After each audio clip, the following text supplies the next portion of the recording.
There we go. Good. All right. Well, hello. My name is Chisda Magid. I am a special education and social studies teacher at Woodrow Wilson, a WTU member. I'm going to talk today about the organizing petition specifically, and give a kind of rundown of the different elements.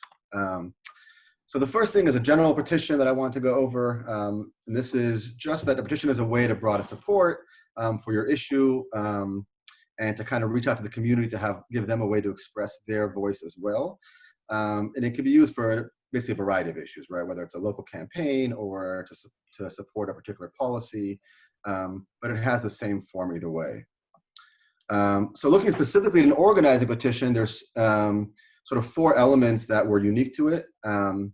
One is that it incentivizes and tracks recruitment. It generates data that the petitioning organization it's theirs, proprietary data.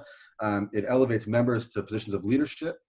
And then fundamentally, the kind of overarching is that it's the first step in a kind of broader campaign or a broader path. So within an organizing petition specifically, it's the first step, not the entire campaign. All right, so I borrowed from change.org, which kind of functions purely on petitions, and altered it a little bit based on some of my research, but basically broke it down to four kind of phases, as they call it, or four parts of an organizing petition. Namely, kind of writing the petition, figuring out what the kind of purpose of your petition is, increasing your reach for signatories, and then follow up, which is going to be pretty essential to what we call for the organizing petition, which is kind of what actions or follow the initial petition event.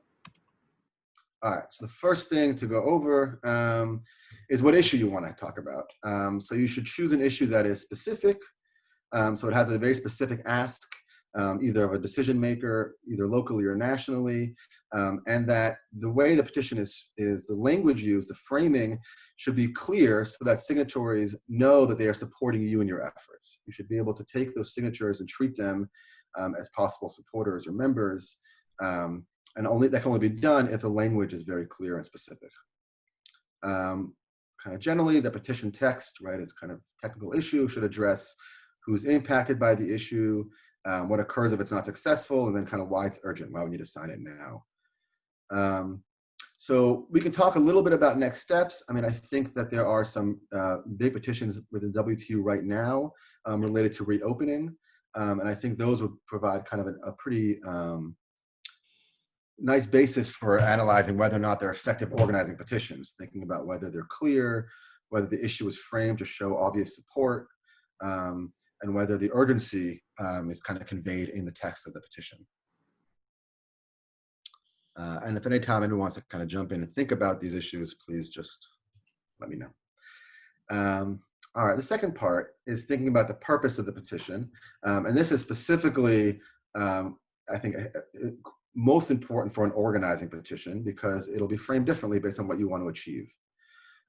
So if the goal is to influence a decision maker, which is typical of a standard petition as well, you want to think about who you're directing it towards, someone who is accessible, who will feel the public pressure from the petition, who may not be used to it, and who has the ability to quickly and directly affect the policy in question. So if we're talking about the WTU reopening petition, we're thinking probably about the mayor, right? Mayor Bowser is someone who is both able to affect the outcome, but it's also going to be sensitive to public pressure, who may not experience it very often. For an organizing petition, an alternative purpose would be to fire up the base, existing members, right? These are not directed at particular decision makers, but they're meant to kind of reconnect the base with the mission. So again, thinking about the reopening petition, whether the purpose here is really to influence the outcome or to fire up the base in terms of mobilizing members of the WTU or of the broader community to become active on the question of reopening. And that should impact who you target, where you look for signatures, and in some cases, even how you frame the issues. The third and final kind of purpose of a petition, of an organizing petition specifically, is to produce valuable data, right? Obviously, organizations require kind of actionable and specific data about members, about their positions, enthusiasm, That kind of data is incredibly important for kind of mobilizing existing members or for reaching out and expanding membership. So again, thinking about that text, right, you want to make sure that the way the petition is phrased is clear so that a signature clearly indicates that the individual supports the values of the organization that underlie this kind of mission. So kind of thinking about next steps, I mean, I'm thinking mostly kind of looking back at the active petitions that we have within the WTU, and thinking about, whether the reopening one is geared towards one of these or maybe multiple of these in terms of how it's framed and how it's reached out. So if we have both members and community members signing, we may think about this as influencing a decision maker, but also looking to grow the base to excite people to kind of become members of the organization. And that'll come back again. We talk about the fourth step, kind of the follow-up in terms of how we use that data. Okay, so outreach.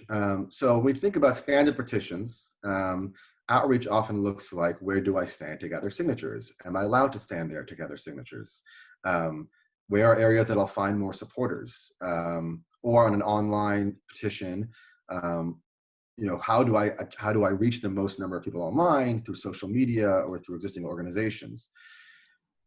I think with an organizing petition, it's a little bit different. You still want to be able to think about where current members can solicit signatures, so places that will allow you to do so, being aware of local laws and ordinances that might limit that ability. You can apply this to social media, thinking about what is the most effective social media platform or existing groups. And then typically, again, this is obviously impacted by our current health issues, but you may consider going door to door to expand the reach of the petition. And just to think about some needs, if you do so, right, is to make sure that your members, if you're using this kind of one-on-one communication as part of your outreach, that they're informed, right? They're well-informed to answer questions, to explain the urgency, to explain the kind of framing of the issues or the decision maker that's being targeted. And very often, whether through shared talking points or actual handouts, it's important to have this information readily available to members who are going door to door to make sure that there's a kind of clear and consistent messaging on the petition. Maybe now instead of door to door, it's just the phone calls, the one-on-one phone calls that we're hopefully making with our members. You can kind of treat that as your little door action. Yeah, or texting. I think that actually this is probably some of the most difficult, is thinking about how do we adapt this to a basically fully online world. And so, yeah, I mean, I think the one-on-one conversations now are probably mostly on the phone or on Zoom, but the same kind of thinking about the same principles applying, yeah, and how we do that. So the last step, and this is really, I think, unique to an organizing petition, because it is always part of a broader campaign, right? This is the first part, that it is always a first step in a broader set of actions. And that the petition is meant to feed into that, whether by finding support, measuring support to get a sense of how much there's out there already, improving support by firing people up, bringing in new members, activating the community. But this is going to always be the critical component that's going to define an effective organizing petition versus a kind of standard petition. So that means generating data, which means that you need to be able to, there'll be, in terms of the method, which we'll talk about in a second, making sure you get data that is actionable. All right, getting names and signatures is not sufficient because you can't follow up with people who signed. So you want to make sure that the categories, what you're gathering, the information you're gathering, feeds into the organization and supports those next steps, those kind of galvanizing of members and mobilizing them for actions. This is also a way to use these actions, kind of the follow-up actions, to both incentivize and track recruitment of new members. So this should be, whether you're doing an Excel sheet or a Google form, right, to make sure you're gathering this information in a single location, to make sure that existing members who are participating in the petitioning are taking on new roles as we develop actions based on that. But I think the organizing petition can be an effective tool for existing members to rise within the organization, to take on more responsibilities and leadership roles in that follow-up. And then obviously to bring in new members as they do so. And this is kind of ties to the last point, beyond to kind of expanding the base of membership and supporters, but to kind of elevate members within who may have taken secondary roles initially. So again, I think it's worth kind of emphasizing that the follow-up here is really what distinguishes this this organizing petition from a standard petition, which change.org, for example, may use regularly as a standalone kind of event or action, instead of being the kind of first step towards broad set of actions. So tying back to the data, right, this is some kind of quick tips in terms of the method to keep in mind. There is, if in non-digital petitions, and someone else may know more about how this applies to digital petitions, but you want to make sure you're personally witnessing each signature. You will ultimately need to verify that you did so, to verify every signature to make sure it counts. You want to ensure that every signature is a kind of registered voter in the state. This is part of leveraging that action to encourage voters. And then what you include on each sheet, right? A name and signature is essential. I've added an email. Often people have used traditionally home addresses, some way to follow up. I think today, in the digital age, an email, a phone number may make more sense as a way to be able to leverage this data into kind of greater mobilization. All right. So the final slide I have here is just some kind of restating some considerations that I think are important. The first is related to the language of a petition, and really to make sure that it's unambiguous and transparent, right? The quality of the text does determine the quality of the data. A vague petition, for example, that simply asks, do you broadly support, for example, Black Lives Matter? Those signatories may not tell you very much about where they stand, their level of enthusiasm, or even whether or not they'd be willing to follow up with participating or leading actions. So the text is critical to make clear that what the data represents. And then finally, there's a lot of research about kind of petition fatigue. So thinking about being discriminating, petitions are kind of one tool in our toolbox. They can be effective for mobilizing supporters, for elevating members to leadership, or for gathering data, but they can also produce petition fatigue. So as some of us, may have thought about alternative responses related to reopening or other language that we would have rather have seen in the petition, I think we have to consider carefully whether or not it makes sense to release multiple petitions on the same issue, for example, to the same members, or whether alternative actions would make more sense to kind of press the leadership. So the kind of way I phrase this, I think this is, for a lot of people, the way we think about this is kind of an art rather than a science. So using petitions when they're appropriate or when they're effective, but not leaning heavily on those. And I think this is worth considering in the current climate of the last probably 10 to 15, maybe 20 years, where petitions have become very popular. And there's a kind of cottage industry around petitioning. And thinking about kind of the effectiveness of this, making sure that a petition as a toolkit, as a tool, corresponds effectively to whatever issue you're addressing. And those are the last kind of final thoughts. Obviously this has been a big issue right now in terms of the reopening, but also as we think about other issues related to anti-racism or fair housing or other social services or potentially austerity, to think about petitions as one of our tools in our toolkit.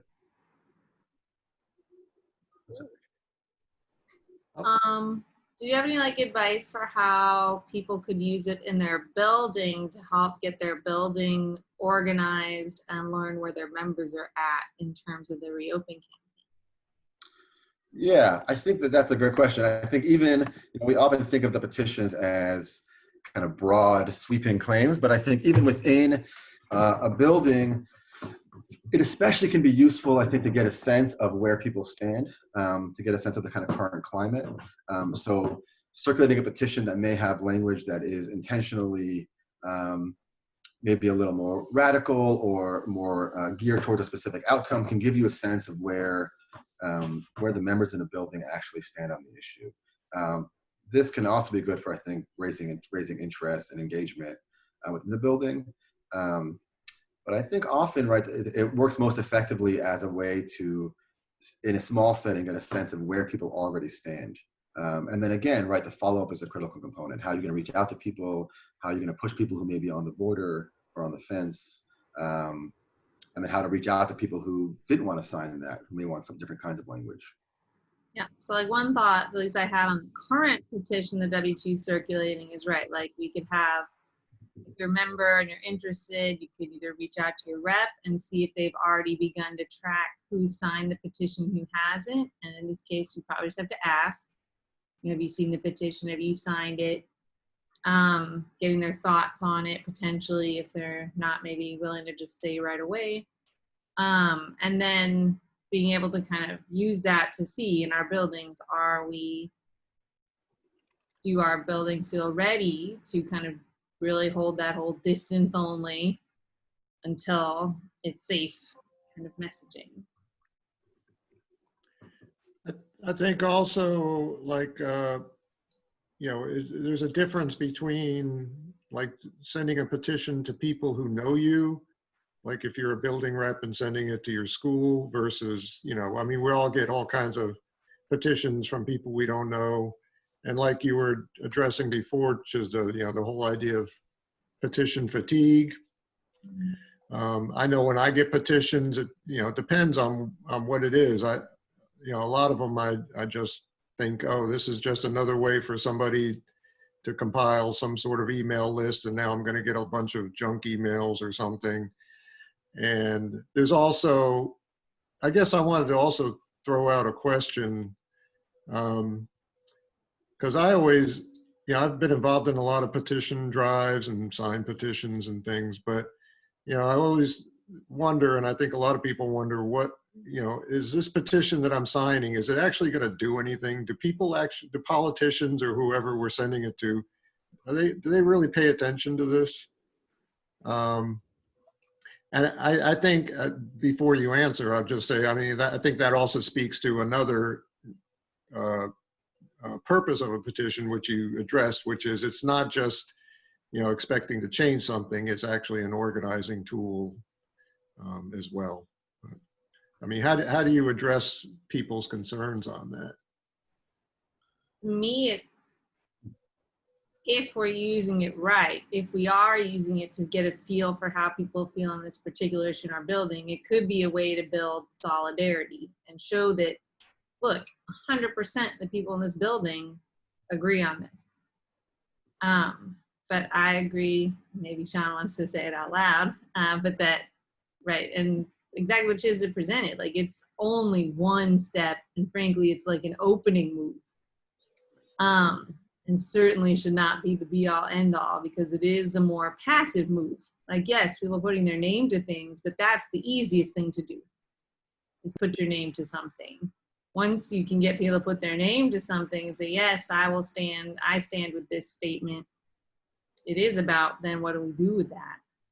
And if that's it, then yeah, then the campaign's DOA in this district.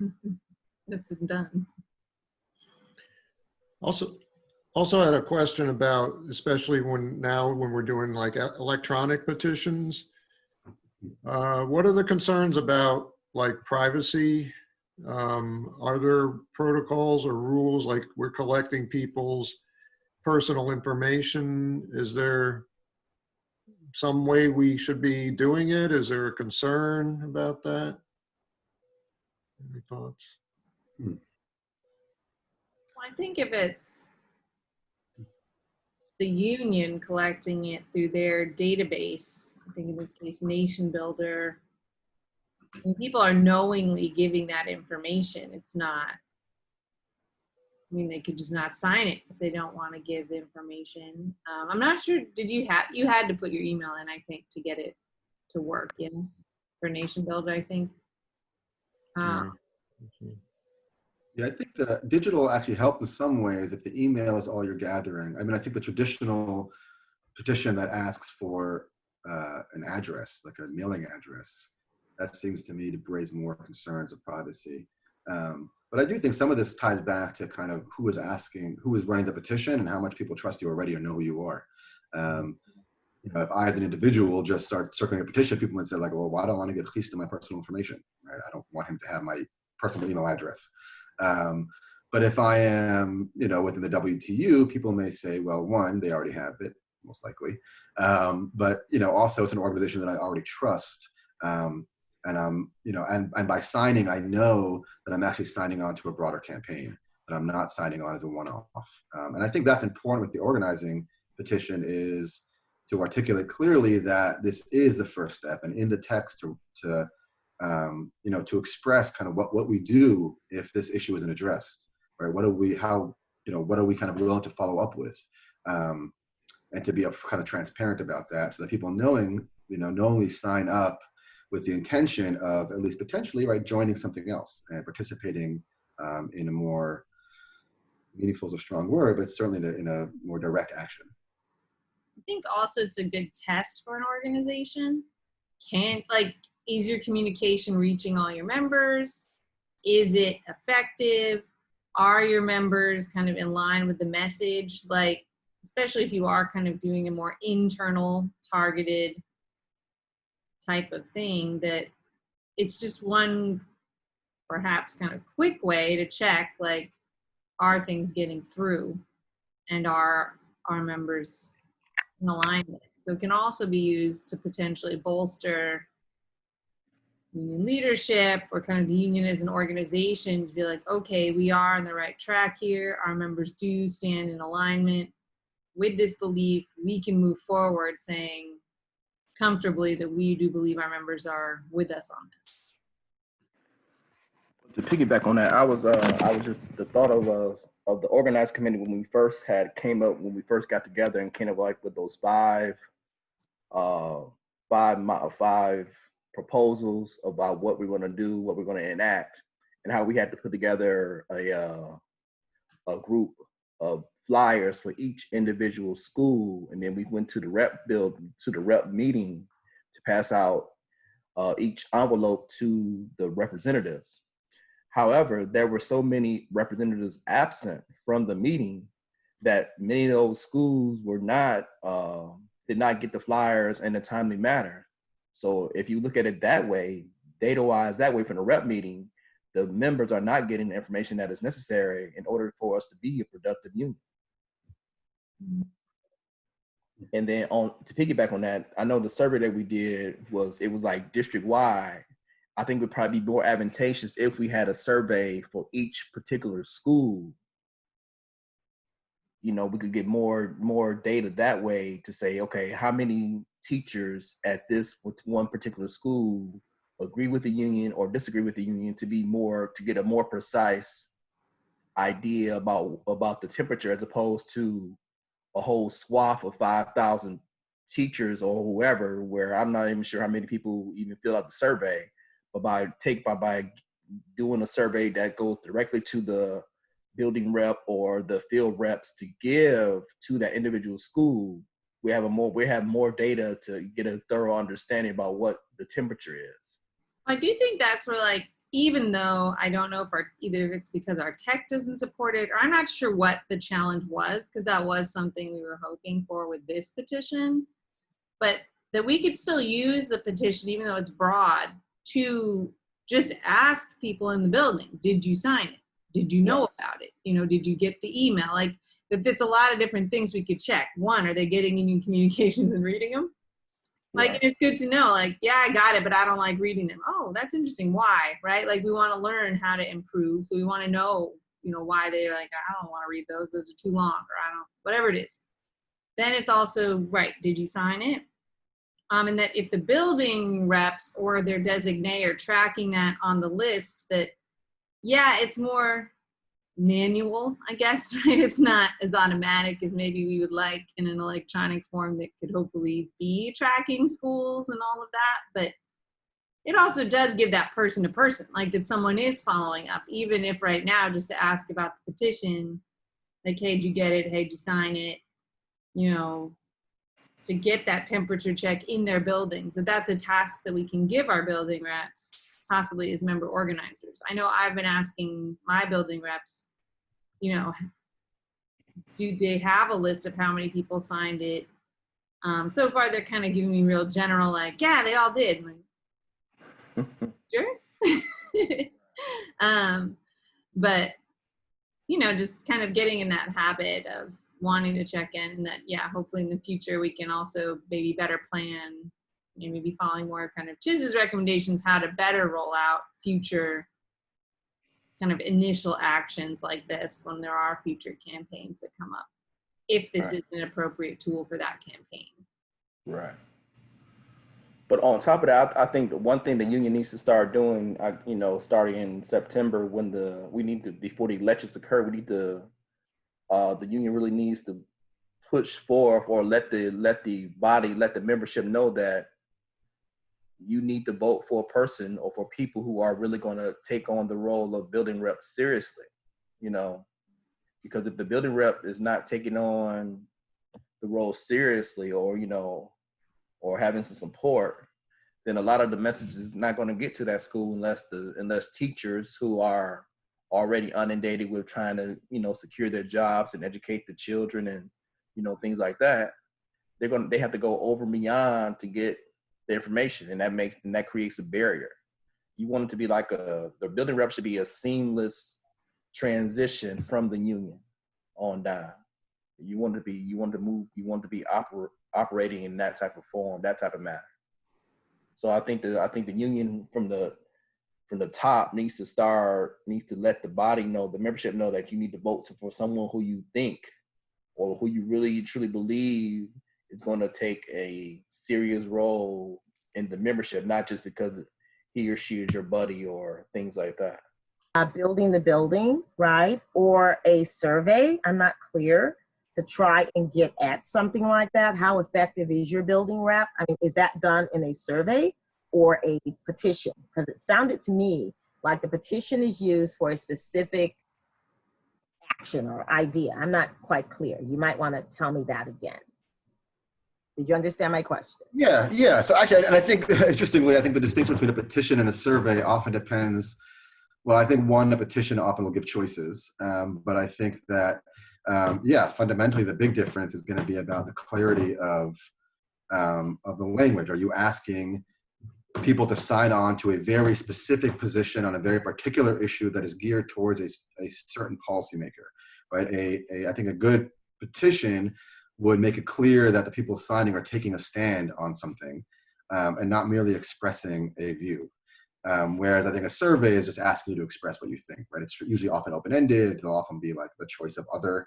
And I think that, in some ways, some of what we've been talking about could probably be achieved through a survey, right? We're going to ask people if they've received the petition and whether they opened it, whether they read it, whether they actually signed it.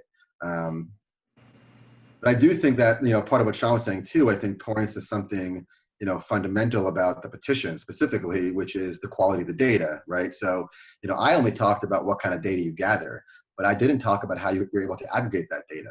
So if you are in an old school form petitioning on a street corner, you probably want different street corners. You probably want to know what are the neighborhoods that you're getting those signatures from, and to be able to aggregate that data by neighborhood. In our case, in WTU, we should be able actually to aggregate that data by school to say not just as a whole, we're 60% supportive of some position, but actually, right, these schools, we can break it down by school, how supportive is each school. We could break it down maybe by ward, all the schools of all levels within a ward, how supportive are they of these issues? The quality of the data depends on our ability to kind of track those data points as we gather signatures.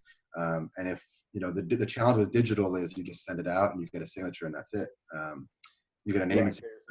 There's no way of knowing who signed it or where it came from. Right. And we'd have to go recreate that later. We'd have to go after the fact and say, okay, let's go get a list of all the teachers, where they are. Right. That's a pretty complicated data job. But actually just asking them, hey, tell me what school you're in. We can use the school to tie them to districts, to school districts, to wards, to whatever. And I think that is something thinking about, petitions going forward is what kind of data do we want before we write the text and before we ask for certain information. It all depends on what we're going to do with it, right? If you're going to mobilize people for actions, you may want to mobilize them in their neighborhoods and not citywide, in which case you have to know where the support is. Right. Is that almost like when we collect lessons for students, and the students that are doing well versus students that moderately are doing okay, and students that really aren't doing okay, and then we design the next lesson to drive the lesson, right? The data drives the lesson, or wouldn't it be driving teachers and members here? I'm just trying to figure that out. I mean, the importance of it all. Maybe I want you to tell me something about the importance of locating those variables and then driving the membership towards whether it's actions with a petition or surveys with additional information so that we can help improve the service to members and to get them to understand where the needs are. That's what I think I'm asking you also. I like the data metaphor, right? I mean, data should drive planning. That applies whether you're, I would say, in a union or whether you're in a classroom, right? If you're planning without data, you're just shooting in the dark. So I think that's actually a pretty integral point, right? That I mean, an organized petition is all about gathering data, really. I mean, I think that's fundamental. Is that if you just get signatures and that's it, you haven't really done anything in terms of organizing. And so, yeah, quality of the data, but also, you know, thinking really carefully about, as teachers, we're trained in this, right? How are we going to use this data? What are the actions we already have in mind? Do we want to differentiate actions based on levels of interest? In which case, we might want to get some of that in the initial petition. You know, how supportive are you? Yeah, I mean, I've been thinking a lot about it, but I think that, you know, all of us probably have something to add in terms of, you know, specifically what is the data we want and why, and to be a little more intentional about that. I think that there is a kind of survey culture or a petition culture. Change.org is obviously a big part of that, where it's just about churning out petitions and signatures, and that's all that you kind of do. And if you're just doing that, it doesn't really matter what you're gathering, right? Because you're not moving anything. So I actually think this is a nice focus, right? The focus on data is, I think, probably where we should be as an organizing union.